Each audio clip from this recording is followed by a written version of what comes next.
mais que cette équipe-là n'est pas tout à fait homogène. Et le paradoxe cette année, c'est que Nantes est toujours en course en Coupe de France, va jouer sa demi-finale contre Monaco.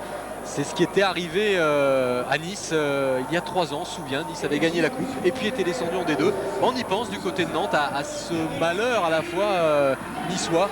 Et c'est une équipe jeune, donc une équipe de coups, donc capable sur un match de faire des exploits extraordinaires, mais sur la longueur d'un championnat, quand on a comme ça beaucoup trop de jeunesse, et encore quand on voit Sibierski qui fait une grande saison, c'est quelquefois difficile. Allez, le match du rachat pour les deux formations. Mettre fin à cette mauvaise série pour la JOCR et pour le Football Club de Nantes. Ballon auxerrois avec Steve Marley. L'expérience qu'il a accumulée en Argentine, plus de 400 matchs, Nestor Fabri en première division argentine. Et c'est lui qui a adressé ce ballon en profondeur avec des Nantais qui essaient de marquer avec cette frappe. Elle est belle et sur la barre probablement. Quelle frappe! Ce tir puissant de Stéphane Lièvre. Que dévier cette balle. Revoici ce tir.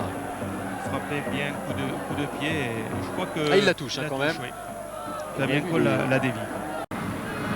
Pedro Reyes pour porter le danger beaucoup plus haut. Steve Marley de la tête, Guy Varche. Devancé par Delomo, encore Guy Varche. Et Tainio qui n'a pas pu armer son tir. La frappe d'Agbo à venir. Non, il s'est gêné avec Diomède. Encore Diomède, Tainio, bonne talonnade, bon mouvement, belle combinaison. Et le pénalty dans la foulée pour cette faute sur l'homme le plus inspiré peut-être dans le secteur offensif, Tainio. Oui, en tout cas une très bonne action collective là, puisqu'ils sont venus rechercher du 1-2 dans l'axe. Ça va très très vite. Les joueurs nantais font 2 fautes, une sur Diomède et ensuite c'est Chanlet qui battu Cochette. Le pénalty en tout cas vitesse réelle indiscutable. Oui, avec le petit croc la jambe en arrière. Allez, Michael Landreau qui a déjà arrêté un pénalty cette saison, mais là, eh bien, il s'incline devant Stéphane Guimarch. Après 35 minutes de jeu, la JOCR mène 1-0 et renoue avec l'efficacité offensive. On vous l'avait dit, 4 matchs en marqué. Guimarch met fin à cette série noire. Très fort là, sous la transversale, plein axe du but. Imparable. 12e but cette saison de Stéphane Guimarch. Il gagne un petit peu de temps, c'est de bonne guerre, ça permet à son équipe de se repositionner et ça le rassure à lui aussi. Le jeune champ, Diomède. Guimarch. Il n'a pas pu redonner à Diomède parce que Diomède était en position de hors-jeu. Olembe. Nestor Fabri. Grosse concentration de joueurs sur la partie gauche du terrain. Et ici, belle ouverture vers Sibierski. Oh, Sibierski qui va peut-être frapper, qui va réussir à égaliser entre les jambes de Fabien Cole. Match relancé, un but partout entre Auxerre et Nantes. Et les 2 meilleurs buteurs de chaque club ont marqué. Guimarch au tour de Sibierski maintenant. Oui, qui a une action formidable sur le bon ballon de Savino déjà dans l'espace libre. Et puis Sibierski qui prend le dessus sur le tacle de Klaus et beaucoup de lucidité pour ajuster les jambes du gardien de but.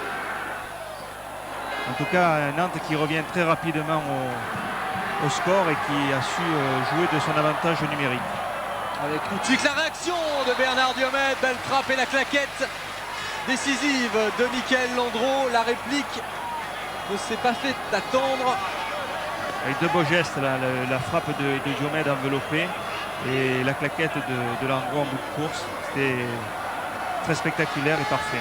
Et Nestor Fabri qui a demandé à Delomo, quand il est au marquage sur Bernard Diomède, de venir systématiquement derrière lui pour l'empêcher justement Diomède de frapper au but comme ça. Oh, une partie en tout cas animée, un but dès la reprise. La dernière action probablement de ce match, elle sera nantaise. Marama Vairua pousse ce ballon à Savino. Sibierski avec Caveglia. Et il a sollicité le 1-2, ça ne passe pas. Monsieur Bray fait signe de continuer à jouer. 2 minutes au-delà du temps réglementaire, c'est terminé.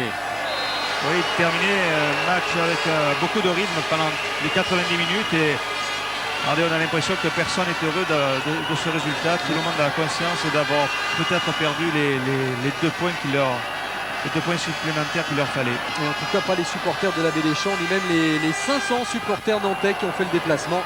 Il y avait un tarif préférentiel pour ces supporters-là. Ils ont fait le déplacement, on les a entendus. Et ils repartent avec un point. Oui, Fabrice. Oui, on va retrouver le capitaine auxerrois. Stéphane, on est peut-être un petit peu frustré du côté d'Auxerre. Vous meniez 1-0 et puis malheureusement il y a eu cette expulsion et après il a fallu tenir toute la deuxième période.